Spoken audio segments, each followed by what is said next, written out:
Shalom Lekulan Veshalom Tzedikim, paz e plenitude a todos, sejam todos muito bem-vindos a mais um Shiur de Shabbat, desta Parashat Shilach, esta semana, Shavua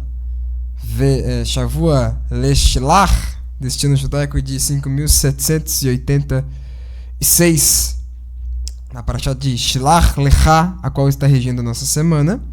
E nessa Parashat Shilach Lecha, nós vemos aqui algumas indicações bem interessantes que ligam a Parashat Shilach, por exemplo, ao livro de Yehoshua, a conquista de Jericó, podendo ser feita essa ligação através da passagem dos espias, que é citado na Parashat essa semana.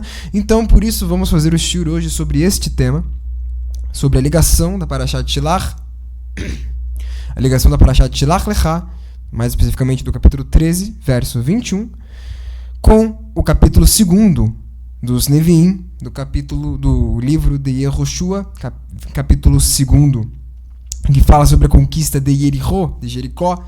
Eu gostaria de começar lendo, primeiramente, os dois textos. Eu vou ler, primeiramente, o livro de Números, de Shilach, a Parashat Shilach, e depois iremos ler o capítulo 2 de Yehoshua, mas antes iremos ler desde o capítulo 1, explicando, contextualizando o que estava acontecendo aqui, porque a história de Yehoshua e a história de Moshe são interligadas, como é que eu posso dizer, karmaticamente, digamos assim.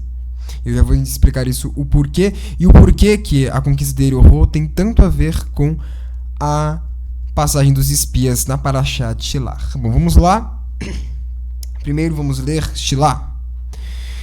Capítulo 13, verso 21 diz: E subiram e espiaram a terra desde o deserto de Tzin até Rehob, Lebo Hamat. E subiram pelo sul e chegaram até Hebron. E ali estavam Ahiman, Sheshai e Talmai, nascidos do gigante. E Hebron foi edificada 7 anos antes de Tsoan, no Egito. E chegaram até o rio Eshcol e cortaram dali o ramo da videira, um ramo de videira, com um cacho de uvas, e levaram-no em 2 varas, como também levaram romãs e figos. Esse lugar foi chamado de rio Eshcol, por causa do cacho que cortaram dali os filhos de Israel. E voltaram de espiar a terra a fim dos 40 dias, e voltaram a Moshe, a Harão e toda a congregação dos filhos de Israel, e disseram de Paran a Kadesh, e descer Israel ao deserto de Paran e Kadesh. E deram a conta a eles e a toda a congregação, e mostraram-lhe o fruto da terra, e contaram-lhe a Moshe e disseram: Fomos à terra a que nos enviastes, e também dela emana leite e mel. E esse é o seu fruto, porém forte é o povo que habita na terra. E as cidades são muito fortificadas e grandes, e também nascidos do gigante vimos ali Amaleque, habitando na terra do sul, e o Riteu, o Jebuseu, o Amoreu, habitando no monte, e o Cananeu habita perto do mar e sobre a orla do Jordão. E a Calev fez calar o povo diante de Moshe e disse: Subamos e herdemo-la, porque certamente prevalecemos contra ela. Mas os homens que subiram contra eles disseram: Não poderemos contra aquele povo, porque ele é mais forte do que nós. E difamaram a terra que tinham espiado diante dos filhos de Israel, dizendo: A terra pela qual passamos para espiar é uma terra que consome seus moradores, e todo o povo que vimos nela são homens de grande estatura. E ali vimos a gente forte, os filhos dos gigantes de gente forte, e nos consideramos a nossos olhos como gafanhotos, e assim éramos a seus olhos. Por que eu li este capítulo? Bom, especificamente por causa da expiação da terra, que os espias foram espiar a terra, e também graças a esse último verso: eis ali vimos homens fortes, os filhos dos gigantes, da gente forte, e nós consideramos aos nossos olhos como gafanhotos e aos seus olhos também como gafanhotos. Ou seja, eles se consideraram como gafanhotos e aos olhos deles eles também se viam como gafanhotos. E aqui uma coisa interessante que a gente pode observar sobre essa paraxá, mas antes de eu falar sobre isso, eu gostaria de perguntar a vocês: o que os espias viram na terra? Os gigantes ou a si mesmos? É uma pergunta interessante de se fazer e parar para pensar. O que foi que os espias viram na terra? A resposta está nesse último verso. Ali vimos a gente forte, os filhos dos gigantes, de gente forte, e nos consideramos a nossos olhos como gafanhotos, e assim éramos aos seus olhos. O que seria se considerar gafanhotos? Bom, temos duas interpretações. A primeira delas é um ponto até bem ruim, ligando isso ao Êxodo. Qual foi a 8ª praga do Egito, para quem assistiu o Torá Talk dessa semana? A 8ª praga do Egito foi os gafanhotos.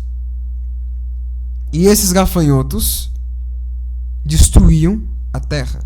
Porém, eles eram fracos e pequenos. E aí nos liga para a segunda interpretação. Quem se vê como gafanhoto é porque se vê pequeno. E quem se vê pequeno diante dos gigantes é porque se vê pequeno egocentricamente diante de seus próprios problemas. É aquela pessoa que infla tanto o problema e foca tanto em enxergar o problema que acaba o enxergando como sendo maior do que si, achando assim que não conseguiria conquistá-lo e dizimá-lo. Não conseguiria acabar com o problema. Em segundo Yehoshua, segundo capítulo de Yehoshua, vemos a mesma coisa acontecer. Vemos a conquista de Jericó. E sobre isso eu queria ler o capítulo de Yehoshua, o capítulo 2, que diz o seguinte. Primeiramente, vamos ler o capítulo 1, que diz assim: a investidura de Yehoshua. Eu vou ler e depois vou contextualizar. Após a morte de Moshe, o servo do Eterno, após a morte de Moshe, o servo do Eterno, o Eterno disse ao auxiliar de Moshe, Yehoshua, filho de Nun: Moshe, meu servo, morreu. Agora, pois, levanta-te, atravessa esse Jordão aqui, e tu e todo este povo, rumo à terra que eu lhes dou. Aos filhos de Israel, todo o lugar que a planta de vossos pés pisar, eu vou-lo dei. Ou seja, eu irei lhes dar. Como disse a Moshe, desde o deserto, o Líbano, aí, até o grande rio Eufrates, toda a terra dos Hititas, até o grande mar, ao poente, tal será o vosso território. Ninguém te poderá resistir ao longo de tua vida. Assim como eu estava com Moshe, estarei contigo, e não te faltarei, e não te abandonarei. Sê forte e corajoso, pois és tu que darás o patrimônio a este povo. A terra que jurei a seus pais lhes daria. A terra que jurei a seus pais que lhes daria. Sim, sê forte e muito corajoso. Sê atento em agir conforme a lei que o meu servo Moshe te prescreveu. Não te desvies dela nem para a direita e nem para a esquerda, a fim de seres bem-sucedido em toda a parte onde fores. Este livro da lei não se afastará de tua boca, murmurá-lo-ás dia e noite, a fim de que tenhas o cuidado de agir conforme tudo o que nele se acha escrito, porque então tornarás prósperos os teus caminhos, então terás êxito. Não foi o que te prescrevi, ser forte e corajoso? Não temas, não tremas. Não te assustes, pois o Eterno teu Deus estará contigo onde quer que fores. O que estava acontecendo aqui no primeiro capítulo de Yehoshua? Nós vemos a história de Moshe se repetindo em Yehoshua. Primeiramente, nós vemos é a passagem do Rio Jordão. O que tinha para além do Jordão? A terra de Israel. Primeiro começamos por aqui. Quando Moshe foi chamado pelo Eterno lá na sarça ardente, o que Deus falou a Moshe? Vai-te ao faraó e falarás que tire meu povo do Egito. E o que Moshe falou para ele? Eu não sou bom de fala, eu não sei falar. Ele tinha medo também. E ele disse, o que eu falaria quando eles me perguntarem que Deus me enviou? E então Deus fala para ele, diga a eles que Yerie, Asher, Yerie. E o eu sou lhe enviou. Yerie lhe enviou. Pois Yerie, Asher, Yerie. Pois eu sou o que sou e eu serei o que serei. Podemos ser traduzidos das duas maneiras. Da mesma maneira que nós vemos Deus falando para Yehoshua, não temas, vá, pois eu estarei convosco, sejas forte e corajoso. E leve o meu povo e termine essa história para a terra que eu lhes prometi. Nós vemos aqui também a travessia do Rio Jordão, continuando, e o que aconteceu logo após a sarça ardente? Nós temos a saída das 10 pragas e temos a saída do Egito. E após a saída do Egito temos a passagem do Mar Vermelho, contado no Asiashir em Êxodo 15. Moshe cruzou o Mar Vermelho. Ele cruzou o Yam Suf, o Mar de Juncos. E chegou ao caminho que lhes levaria à terra de Israel. O qual, um ano depois, nessa Parashat Shilach, eles estariam de frente com a terra de Israel. Agora, Yehoshua teria que cruzar o Jordão com o povo para entrar na terra de Israel.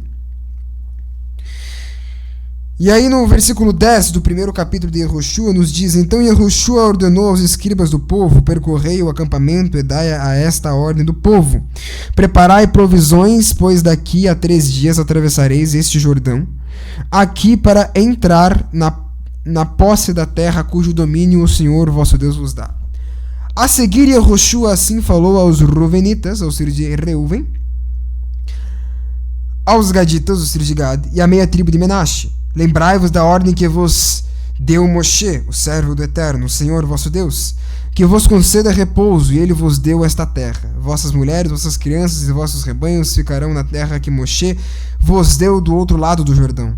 Vós, porém, todos os guerreiros valentes, poreis todos os guerreiros valentes em ordem de batalha, e passareis diante de vossos irmãos e os ajudareis, até que o Senhor conceda o repouso aos nossos irmãos. Como vós, e também eles possuirão a terra que o Senhor vosso Deus lhes dá. Depois voltareis à terra que é a vossa posse, e possuireis esta terra que Moshe, servo do Eterno, vos deu do outro lado do Jordão, ao oriente. Eles responderam a Yehoshua, faremos tudo o que nos prescrevestes e iremos para onde quer que nos envies, assim que obedecemos em tudo que Moshe, e a ti obedeceremos. Sim, o Senhor teu Deus estará contigo, e assim como estava com Moshe. Mais uma vez ele repete essa frase, mas antes dessa frase vemos uma frase que eu preciso repetir. Assim como obedecemos em tudo a Moshe, a ti obedeceremos. E aqui nos lembramos também de outra passagem que aconteceu com Moshe diante do monte Sinai, onde o povo ouviu as 10 palavras e disse, faremos e obedeceremos. Da mesma maneira, Yehoshua conversa com os anciões e eles dizem, da mesma maneira que nós fizemos com Moshe, a ti obedeceremos, faremos e obedeceremos.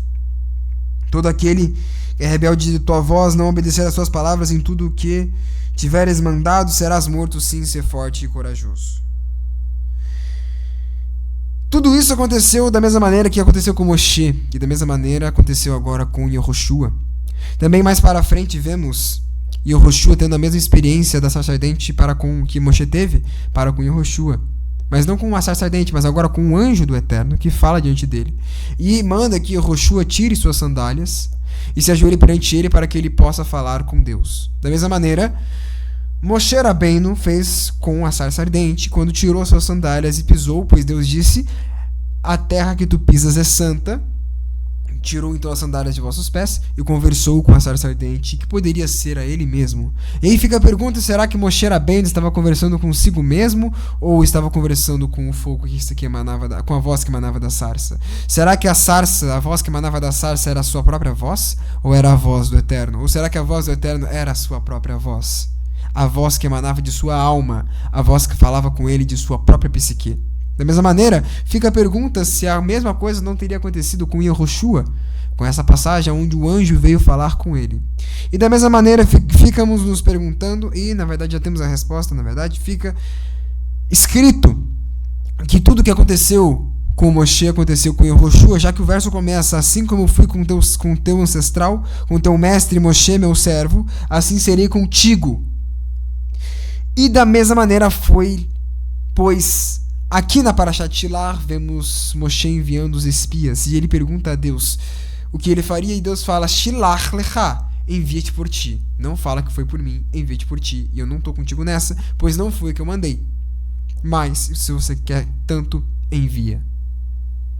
E aqui vemos no segundo capítulo de Yehoshua os espiões enviados para Jericó. E Yehoshua envia também os espiões para Jericó. E 2 espiões são... acontece aquele fato do que os moradores de Jericó estavam perseguindo os 2 espias que ele teria enviado, e os quais foram protegidos por uma das moradoras da terra. Vamos ler aqui como está escrito no capítulo.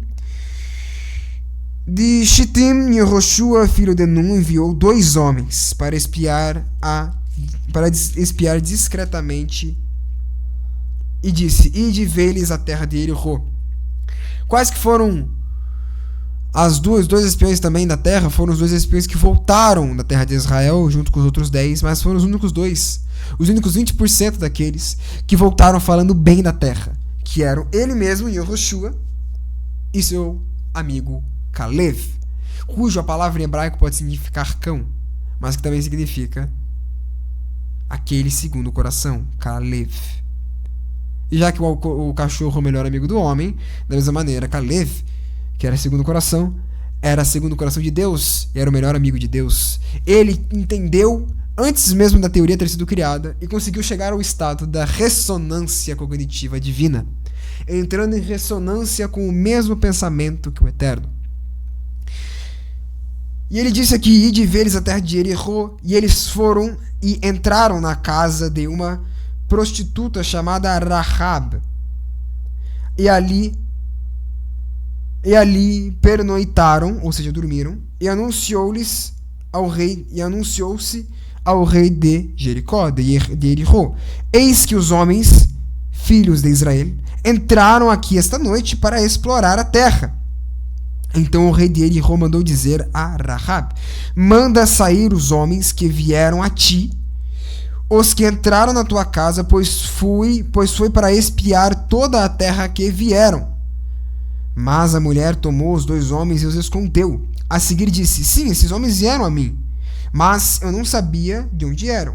Quando fecharam a porta da cidade à noite, eles saíram, e não sei para onde foram. Persegui-os depressa, talvez os alcancem. Aqui vemos mais uma vez Rahab, vemos mais uma vez esse acontecimento, aqui com Rahab escondendo os 2 espias que estavam na terra em sua casa e protegendo-os, escondendo eles em sua... não se diz aqui aonde os esconderam, mas o Midrash vai dizer que eles esconderam em uma espécie de alçapão. E Rahab mentiu para os guardas do rei, dizendo: eu não sei para onde foram, mas se vocês quiserem os encontrar, vão por ali. É como se tivesse dito isso, né? Vão por ali, que talvez vocês os alcancem. Eles foram para fora da cidade para dispersá-los, para que eles pudessem fugir. E após os espiões terem saído da casa de Rahab, eles abençoam a Rahabe. Vamos continuar lendo que vocês vão entender. Mas a mulher tomou os dois homens e escondeu. Opa, o Google falou aqui. Deixa eu mutar meu telefone, peço perdão. Quando fecharam por... Aqui. Ora, eles... Não foi um alçapão, foi um terraço. Ela os fez subir ao terraço e os dissimulara entre as hastes de linho, por ela arrumada sobre o terraço. Os homens os perseguiram em direção ao Jordão, no rumo dos vaus. E foi fechada a porta da cidade, e logo que os perseguidores saíram, os espias ainda não se tinham deitado. Quando ela subiu ao terraço onde eles estavam, ela disse àqueles homens: Eis que o Senhor vos entregou a terra, que o pavor caiu sobre nós, e que todos os habitantes da terra tremeram diante de vós, pois ouvimos dizer que o Senhor secou diante de vós as águas do mar de juncos, quando da vossa saída do Egito, eu que vós fizestes aos reis dos Emoritas, além do Jordão, Sihon e Og, eles voltaram ao interdito. Nós os ouvimos, e a nossa coragem dissolveu-se, e cada qual perdeu o fôlego diante de vós, pois o Senhor vosso Deus é Deus lá em cima nos céus e aqui embaixo na terra. O que Rahabe fez aqui? Rahabe acabou de dizer para eles o porquê eles foram protegidos por ela e por que eles estavam sendo perseguidos. Então ela diz: aqui em nossa terra ficamos sabendo de que essa terra foi entregue a vocês pelo Eterno, o Deus que fez vocês passarem diante do mar de juncos, o mar secar diante de vocês, vocês passarem no meio do mar vermelho, do mar de juncos. Vimos o que este fez aos reis das terras pelas quais vocês passaram. Vimos os milagres e maravilhas que ele fizestes para vós no Egito, e a destruição a qual fez no Egito. Ou seja, e aí depois ela termina com a frase: o vosso Deus é Deus lá em cima e aqui embaixo na terra. Mesmo que ela não seja da mesma cultura que eles, não acreditasse no mesmo Deus que eles, ela diz e assume, porque o seu Deus é Deus Sheba Shamayim ve'et haaretz, é Deus nos céus e na terra. Ela reconhece o poder de Deus, só que agora com o coração puro, diferente do que o faraó reconheceu o poder divino, logo após ter tido tudo destruído e ter sido forçado a essa situação. Nessa ocasião, Rahabe reconhece o poder de Deus, pois diz que aqui em nossa terra ouvimos essas histórias, sabemos quem são vocês. Se vocês são os filhos de Israel, os quais vieram espiar a terra para conquistá-la, por isso eu vos protegi. E em seguida, os dois espias dizem: e agora jurai-me pelo Senhor, que já eu procedi lealmente para convosco, que também procedereis lealmente para com minha família. Ela pede a bênção para os dois espias e diz: dai-me um sinal certo de que deixareis viver meu pai, minha mãe, meus irmãos e minhas irmãs, tudo o que lhes pertence, e nos poupareis da morte. Ou seja, ela diz: jura perante o teu Deus, só que agora ela diz não o vosso Deus, ela diz jura perante Deus, o que dá a entender que ela provavelmente também teria aceitado o jugo do Eterno. E ela diz e pede para eles que, se forem conquistar a terra, que podem destruir tudo, mas que deixem viver a ela, sua mãe, o seu pai e as suas irmãs e toda a sua família, pois ela os protegeu da morte que era certa pelas mãos do rei daquela terra.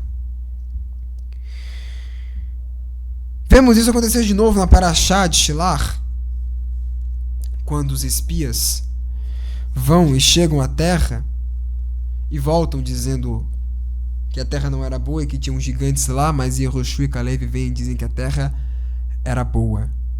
E que por causa disso, todos os filhos de Israel daquela geração e todos os espiões, primeiramente os espiões, morreriam no deserto.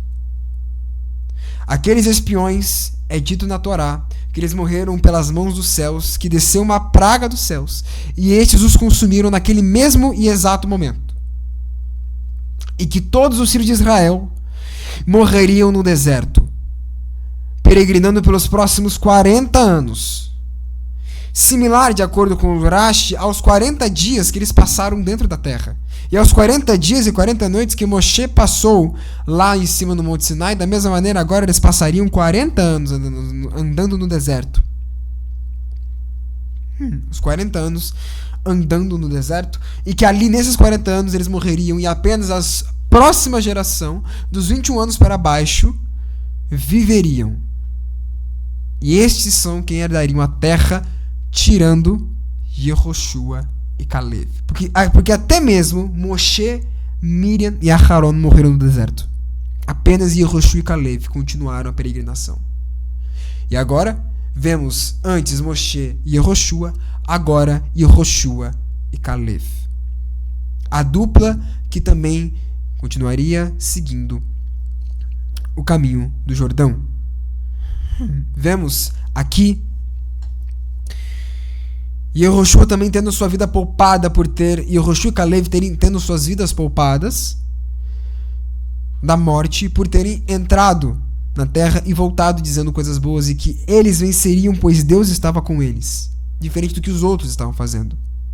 Porque os outros voltaram dizendo: nós não os venceremos, porque somos como gafanhotos perante os seus olhos. Porém agora Yehoshua e Caleb diziam: vamos, porque Deus está conosco, e não importa o tamanho desses gigantes, nós iremos vencer de toda maneira, pois o Deus dos exércitos está conosco, Adonai Tsevaot caminha conosco. E eles não acreditaram nele. E aí Yehoshua, que já era... Então, eles disseram isso porque Yehoshua era meio fechamento de Moshe, era o pimpor de Moshe, ele era o aprendiz de Moshe. Até que Caleb entra na conversa e diz: não, a terra é boa, e nós iremos entrar, porque o Deus dos exércitos, Adonai Tsevaot, entrará conosco, com mão forte e braço estendido. E Caleb falou de todo o coração, assim como Yehoshua, mas Caleb não tinha Moshe como mestre. Caleb falou do seu próprio coração, ele falou segundo o coração. Daver Caleb, ele falou segundo o coração. Ele falou da própria alma. A voz que falava de dentro dele confirmou: iremos porque Deus está conosco. Da mesma maneira, vemos a família de Rahab sendo protegida da morte certa e iminente que poderia vir pela conquista da terra de Jericó. E agora estamos à beira e às portas de Canaã, e também às portas de Jericó. Mas antes de falarmos sobre isso, estando ainda nas portas de Jericó e nas portas de Canaã, vamos falar um pouco sobre esses gafanhotos, porque eles se viam como gafanhotos. E aí nossos sábios eles vão dizer sobre a autoestima deles. Eles tinham egos tão inflados que eles eram machucados. Porque um ego inflado é um ego fraco, é um ego machucado, é uma ferida aberta que inflamou. E este ego os corrompeu. E eles se viram pequenos diante do problema. E aí é dito pelo Rabi Avraham J. Tueski, um grande rabino, uma grande voz racídica e psiquiatra, que trouxe, através do seu livro Façamos o Homem, uma imagem, uma ideia, ligando o judaísmo à psicologia.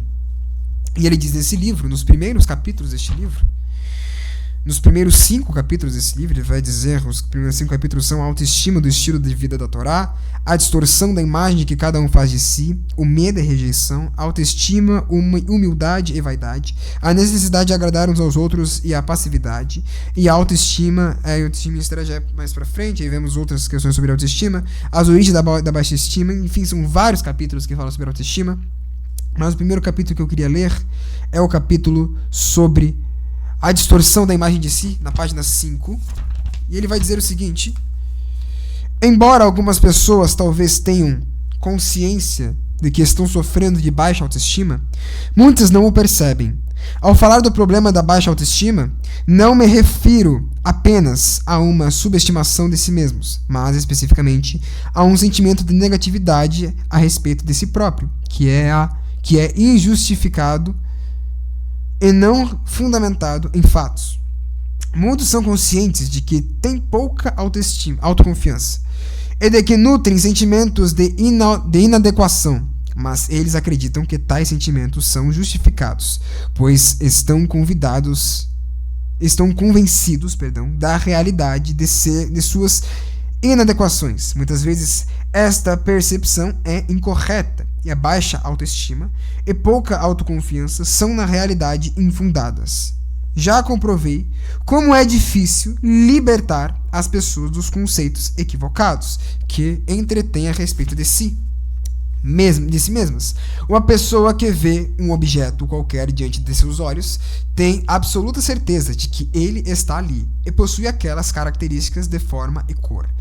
É praticamente impossível convencê-la de que o objeto que está vendo não existe e de que sua percepção é ilusória. Se pudéssemos convencer a pessoa de que a sua visão está distorcida, talvez ela aceitasse uma descrição do objeto feita por outros. Na esfera da psicologia, exemplos dessa dificuldade são os casos da psicose paranoica, no qual o indivíduo acha que é o Mashiach, ou que possui uma riqueza extraordinária. A experiência clínica mostra o quanto é difícil convencê-lo do contrário. A ideia enraiza-se de tal modo em sua mente que até mesmo uma argumentação lógica não lhe causa a menor impressão. E o que nós estamos vendo aqui? O que ele quis dizer com esse primeiro parágrafo do capítulo 5º do seu livro? O que o rabino, sempre esqueci o nome dele, Avraham Tversky quis dizer com este 5º capítulo de seu livro? Ele quis dizer, nesse primeiro parágrafo, que a pessoa, como por exemplo no caso clínico que ele apresenta aqui, uma pessoa chega ao seu consultório e diz ser o Mashiach, e era muito difícil convencer do contrário. Ele diz que muitas vezes a baixa autoestima está ligado a uma neurose, a um aspecto mental onde a pessoa está presa a uma ideia de que ela é menor, de que ela é pequena diante de seus problemas, e que assim ela precisa inflar o seu ego para se sentir maior do que ela é. E é exatamente isso que aconteceu com os espias na Parashá dessa semana. Os espias estavam tão fracos em sua autoestima que eles se viram como gafanhotos diante dos homens da terra. Talvez por inveja, talvez por medo, mais por medo do que por inveja, talvez mais por medo do que por rancor. E eles se viram presos a essa ideia, e essa ideia os corrompeu mentalmente, fazendo com que eles vissem a terra como ruim por medo de não conseguirem vencer aqueles gigantes para poder entrar na terra.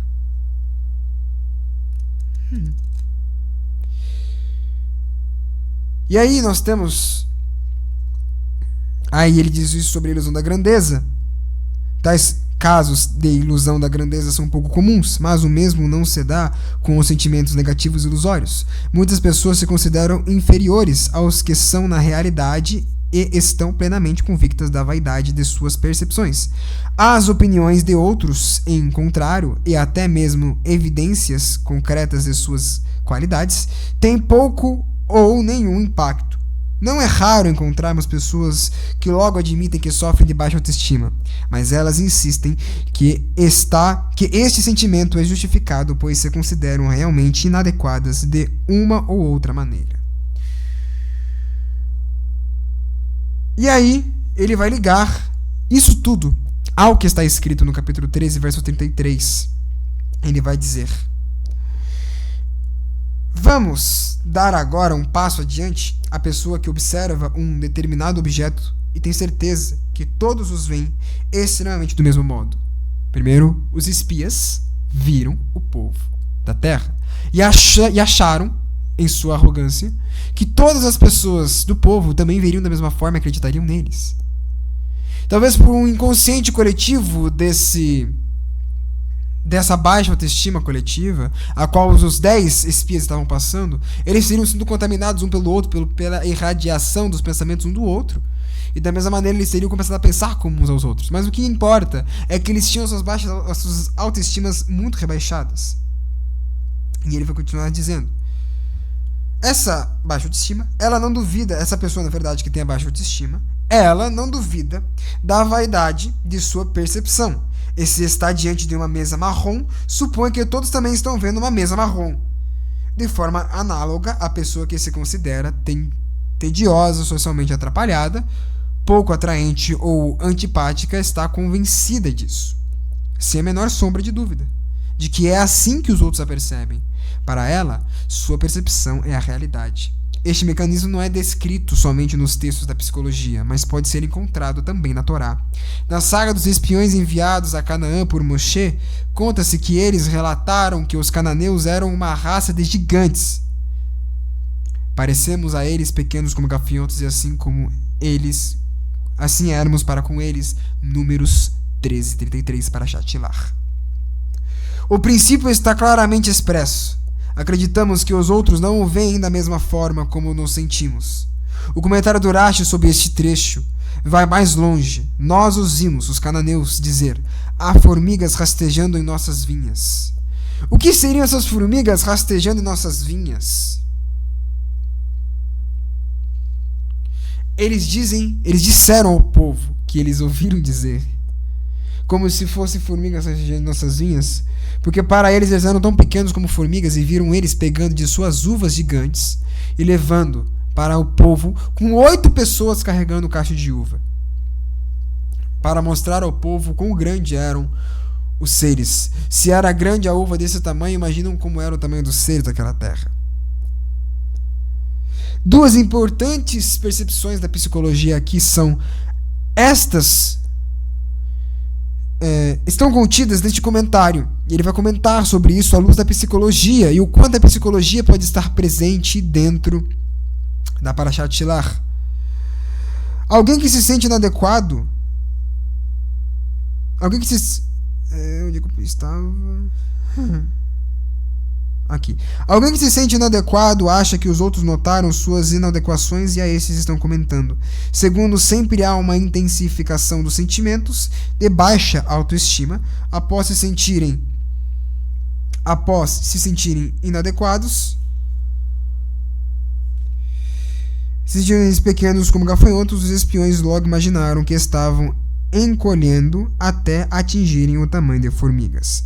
Confrontar as pessoas com evidências incontestáveis, ele já vai continuar sobre isso, mas o que ele diz aqui é que eles viram-se como gafanhotos perante os gigantes e viram-se achando que eles viram formigas diante de seus pés roubando de suas vinhas, formigas em suas vinhas, porque eles se viam assim. E aí fica a pergunta: quantas vezes em nossas vidas estamos nos vendo pequenos diante de nossos problemas e nos vemos pequenos diante da vida, nos vemos pequenos diante de nossas questões, achamos que elas são inalcançáveis para nós, não nos sentimos merecedores das bênçãos do Eterno por acharmos elas distantes demais de nós, sendo que muitas vezes elas estão diante de nossos olhos. Às vezes, nós nos vemos tão pequenos perante a vida que, na verdade, isso reflete como um espelho que reflete a si mesmo. Eles refletem de si, nesse espelho, a sua própria pequenez espiritual. Sem Torá não há pão, sem pão não há Torá. Mas a Torá é o pão da vida, como diz nossos sábios. Então o que lhes faltava era a fé, a emuná shelemá no Eterno, em Deus.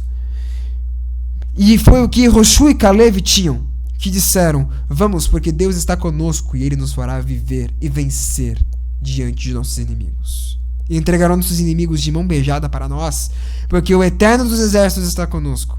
E assim como foi dito no 2º capítulo de Yehoshua: eu sou o Eterno que te envia, e eu irei convosco em todos os lugares por onde andares, porque eu estou dentro de você. Ve'asulim mikdash ve'sheranti betorem. Façam para mim um santuário e eu habitarei diante e entre e em vocês.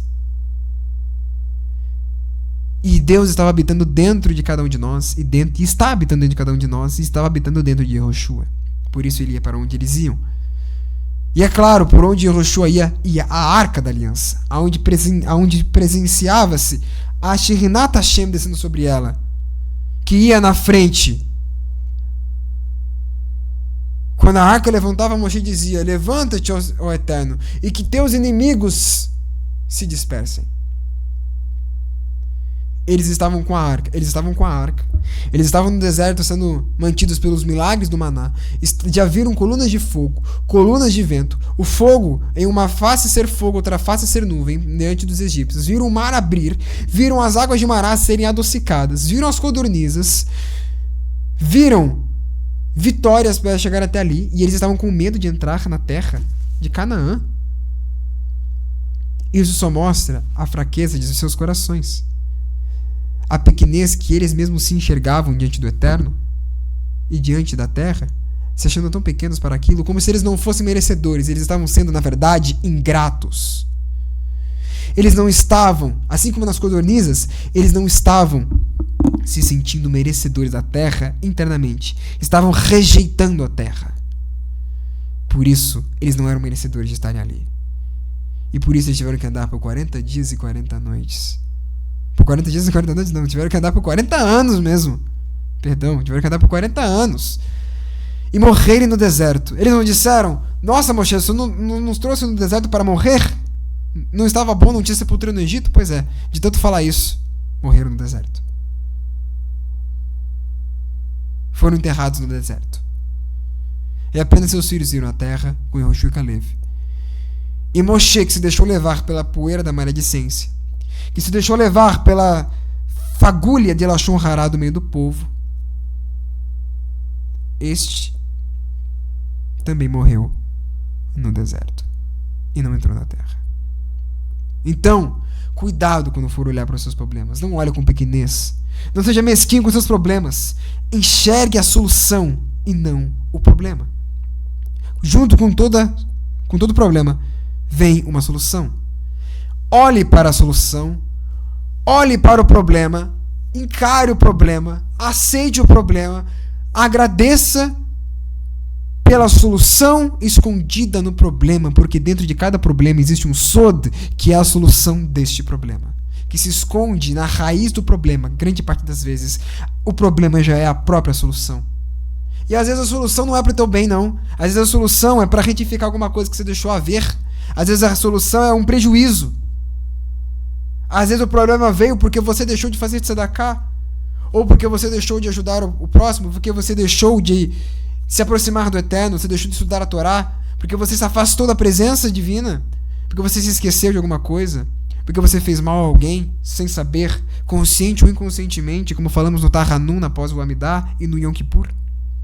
Da mesma maneira, o medo os fez encarar assim, mas da mesma maneira, eles estavam enxergando os seus problemas de forma pequena. Então, não podemos enxergar nos problemas de forma pequena, devemos olhar para a solução escondida neles. E pode ser esses problemas que eu citei, podem ser esses pecados que eu citei, que fez você chegar até este problema, que veio até você como um aviso divino, que às vezes até os problemas são bênçãos. É difícil de entender, difícil de aceitar, mas às vezes até os problemas são bênçãos, que o Eterno envia para nossas vidas para que possamos retificá-los através de nossa força de trabalho, de nosso dan, sangue, e de nosso kesef, sangue também. Já que demos o sangue por ele, com sangue pagaremos. E da mesma maneira, com sangue eles pagaram, morrendo diante dos olhos do povo, e o povo morrendo no deserto, pois com seu sangue pagaram suas línguas. E por isso, o Kitsun Shulchan Aruch vai dizer sobre o pó de maledicência, no capítulo 30, e ele vai dizer, no tratado de Kislev, no tratado de Lashon Hará, capítulo 30, ele vai dizer: certas coisas são consideradas pó de maledicência. Por exemplo, quem diz: não me falem de fulano, não quero contar o que aconteceu, ou algo semelhante. Falar bem de alguém na frente de seu inimigo é considerá-lo pó de maledicência, porque isso o fará mencionar seus defeitos. Sobre isso foi mencionado pelo rei Shlomo: se alguém abençoa seu amigo em voz alta bem cedo pela manhã, será considerado como maldição por ele. Provérbios 27:14. A boa intenção acaba provendo um dano, O mesmo se aplica para quem fala mal brincando. É forma de gozação, como se tivesse intenção de falar mal sobre isto. Está dito Retilomo, como aquele que se cansa lançando tições, flechas e morte, diz: eu só estava brincando. O mesmo fala, aqui fala sobre Lashon Hara. Aqui. A parte que diz sobre a maledicência, na verdade, é sobre a proibição da maledicência, que vai dizer: há um pecado muito maior do que esse, que é a de falar notícias falsas, que é a maledicência. E também inclui-se nessa proibição a maledicência. A transgressão é quando alguém fala mal do próximo, mesmo que seja verdade. Aquele que fala uma mentira, todavia, é definido como caluniador maledicente. É quem senta e relata: assim agiu fulano, os pais dele eram assim e assim, assim ouvi dizer sobre ele, falando coisas ofensivas sobre isso. Foi citado nas escrituras: extirpe, ó Deus, todos os lábios afiados, línguas e falas exacerbadas. Ou seja, o que o povo estava fazendo quando reclamava da providência divina? Eles estavam fazendo Lashon Hara. Lashon Hara não é fofoca especificamente, mas sim língua má. Lashon Hara, para quem viu o nosso estudo do capítulo 7 de Ilhot Deot, vai se lembrar do que estudamos. Lashon Hara significa língua má, a língua que é usada para o mal, a língua que é usada para as intenções maléficas e que afasta o Olam Rabá de nosso mundo. Ele afasta a presença divina do mundo. Ela espanta Sherinat Hashem. E da mesma maneira o povo estava fazendo Lashon Hara ali. Foi a Lashon Hara que fez Miriam adoecer. Foi a Lashon Hara que fez Korah falar mal de Moshe.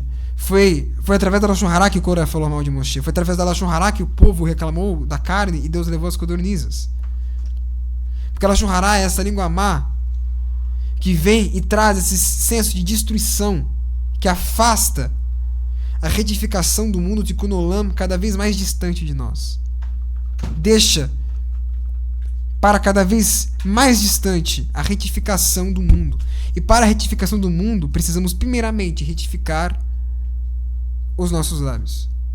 Porque a arma mais poderosa que existe no mundo é a língua.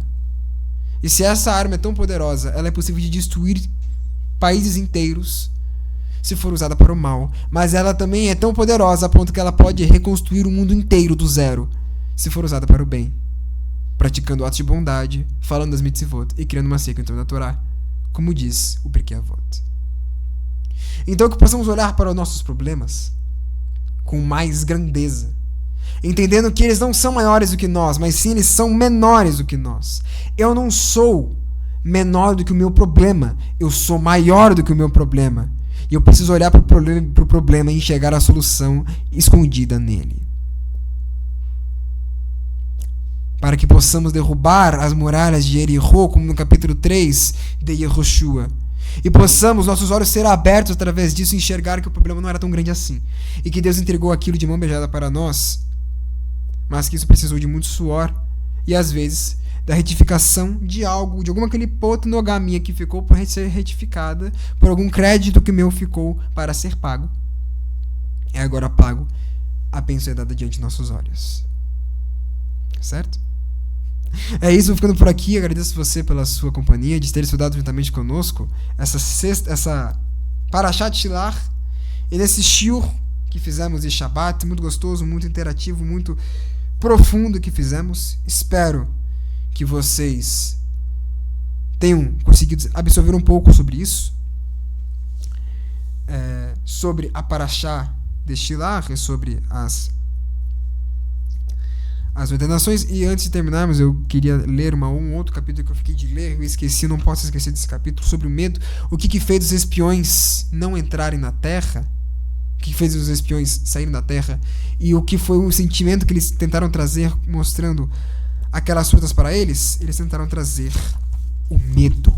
E sobre isso, novamente, o Rabino Avraham vai dizer, no seu capítulo 7, dizendo: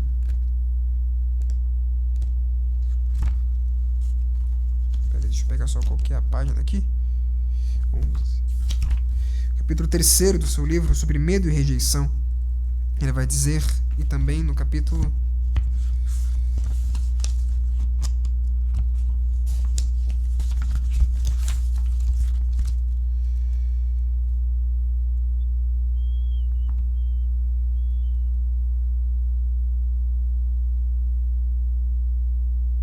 11 também ele vai dizer uma coisa interessante.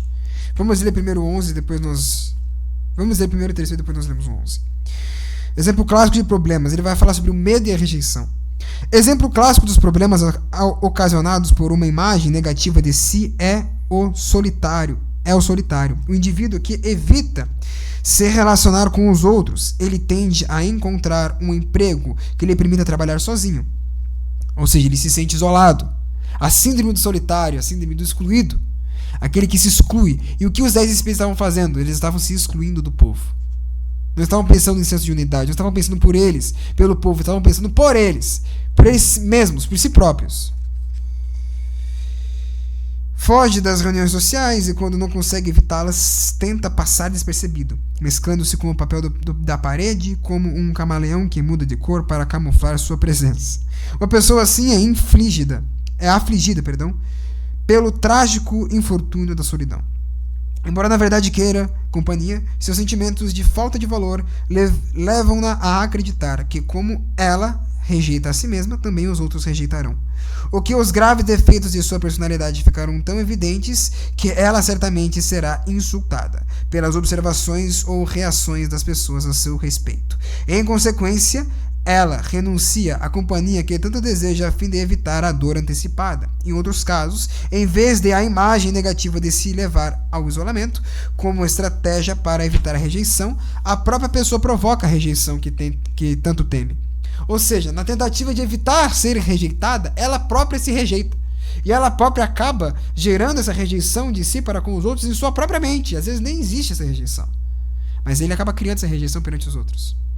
Mas, por que alguém com medo de ser rejeitado faria exatamente aquilo que leva à rejeição? Em primeiro lugar, a pessoa que antecipa a rejeição provavelmente está num estado de expectativa muito angustiante, esperando que o inevitável já aconteça. Ou seja, rezando para o que ela acreditava para que o que ela acredita já fosse comprovado.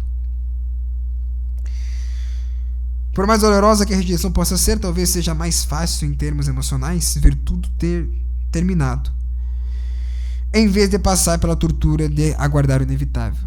É mais fácil ela criar ansiedade e ela acreditar naquilo que ela nem sabe se existe, do que passar pelo processo dessa tortura até que o pior aconteça. Ou seja, o que os espíritos estavam querendo fazer com aquilo? Eles estavam querendo, por medo, eles estavam querendo evitar a guerra e falar, se for para ter guerra é melhor a gente nem entrar. Eles acharam que eles iriam entrar na terra de mão beijada, que não iriam conquistar nada. Sabe o que é mais interessante? Os nossos sábios vão dizer que dentro das paredes dos cananitas existiam tesouros escondidos, e que quando eles chegassem, a guerra destruiriam as casas, eles encontrariam ouro preso nas paredes, mostrando que eles deveriam quebrar as coisas no nível do Remes, quebrar aquele mundo antigo, para que pudessem encontrar o ouro escondido dentro das paredes, que muitas vezes está escondido dentro do medo. O tesouro que está escondido, a solução escondida dentro do problema. E eles estavam com medo de encontrar a solução. Eles estavam tão confortáveis no lugar do problema que eles estavam com medo de achar a solução. Há uma outra razão no próximo parágrafo vai dizer, há uma outra razão para as pessoas se comportarem da maneira a provocar a rejeição. Em geral, é muito mais fácil aceitar um afastamento que tenha sido ocasionado por sua própria atitude, podendo imaginar isto da seguinte forma. Se uma pessoa sente que foi rejeitada e não consegue entender por que isso aconteceu, ela acaba concluindo que deve haver algo em mim que repele as pessoas. O sentimento de ser intrinsecamente repulsivo é, por demais, angustiante, e o indivíduo pode se sentir condenado à rejeição, já que está além de se poder corrigir uma repulsividade intrínseca. No entanto, se o indivíduo acha que foi rejeitado por causa de algo externo a ele, a situação deixa de ser tão desesperadora. Assim, se a causa da rejeição é seu comportamento e não a sua pessoa, para voltar a ser aceito pelos outros. Ele só precisa modificar sua conduta, além de ser algo que se encontra dentro de suas possibilidades. Bom, aqui ele vai dizer então como se solucionar isso. E o próximo capítulo que eu queria ler era o capítulo 11, que é a associação com os inferiores, que ele se associava com os inferiores como os gafanhotos. Página 51.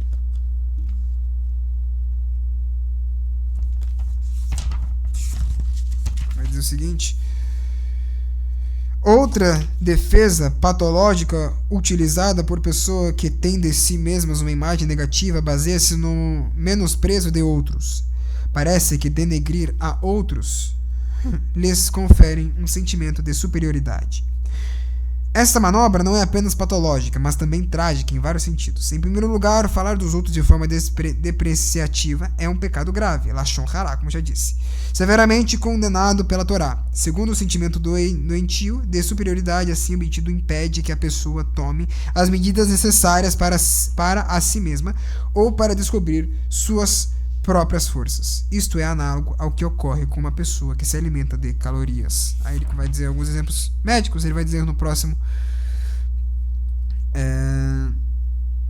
parágrafo.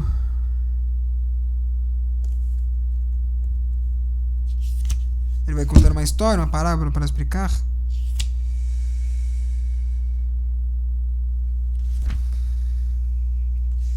Ele descreve, através de alguns problemas, onde a pessoa se encara através de uma associação pequena com os inferiores. Ela se associa a pessoas inferiores porque se acha pequena perante os maiores. E às vezes nem é tudo isso. Às vezes a pessoa só está em um cargo maior, mas ela está no mesmo nível que ela. Só que ela não consegue enxergar isso. E por isso eu volto a dizer, precisamos olhar para nossos problemas com mais grandeza. Olhando que somos maiores do que o problema. Somos maiores, somos grandes perante o problema. E os problemas são pequenos perante nós. São eles que são gafanhotos perante nós, e não nós gafanhotos perante eles. Não devemos olhar para os gigantes como gafanhotos, como nós sendo gafanhotos, mas olhando os gigantes como gafanhotos perante nós, porque nós éramos os gigantes.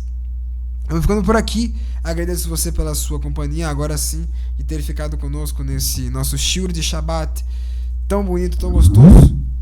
Um pouco consideravelmente rápido, porém um tema muito aprofundado e muito aquecedor para a nossa alma, e que a luz da Torá continue aquecendo e iluminando nossos olhos através de sua sabedoria. Pedimos a você também que não deixe de colaborar com o nosso trabalho através do QR Code que deixaremos após o encerramento desse vídeo. Nós deixaremos nosso QR Code em sua tela para que você possa fazer a sua colaboração e a sua contribuição também através do QR Code presente aqui nessa tela de espera, nessa barra aqui embaixo também, e na tela de espera, como já deixaremos, ok? Aqui também temos o nosso Pix, caso você queira doar por aqui, e temos os mesmos dados bancários presentes na descrição do vídeo. Ajude o nosso trabalho a manter ele vivo e existente no mundo através da sua tzedakah. A sua tzedakah é muito importante a manter esse trabalho vivo, e ela não retifica apenas não ajuda apenas a nossa sinagoga, como ela também ajuda a retificar e a equilibrar o mundo. Através da sua tzedakah, pode se aproximar do Tikkun Olam cada vez mais perto de nós. Nossos sábios dizem: a tzedakah é um dos principais pilares do mundo, pois ela equilibra a sociedade como um todo. Às vezes a sua tzedakah pode estar fazendo uma grande diferença para o mundo e aproximando o Tikkun Olam cada vez mais próximo de nós. Por isso, não deixe de colaborar com o nosso trabalho, assim também como retificação de sua alma. E mesmo assim, caso você não tenha como fazer a sua tzedakah, que o Eterno lhe abençoe muito. E se você fez a sua tzedakah, já fez até aqui, não fez ou quer fazer agora, que faça, também abençoe grandemente a vida de todos vocês. Que o Eterno abençoe e os guarde em todos os vossos caminhos. Eu vou ficando por aqui, agradeço você. Shalom Akulan, paz e plenitude a todos, e até nosso próximo encontro. Nós não teremos Havdalah logo após aqui, então nós vamos ficando por aqui. Shavua Tov Mevorá a todos, uma ótima semana, e nós nos encontramos na semana que vem com as nossas demais programações. É isso, vamos ficando por aqui. Shalom Akulan, paz e plenitude a todos, e até daqui a pouco. E até a próxima, na verdade.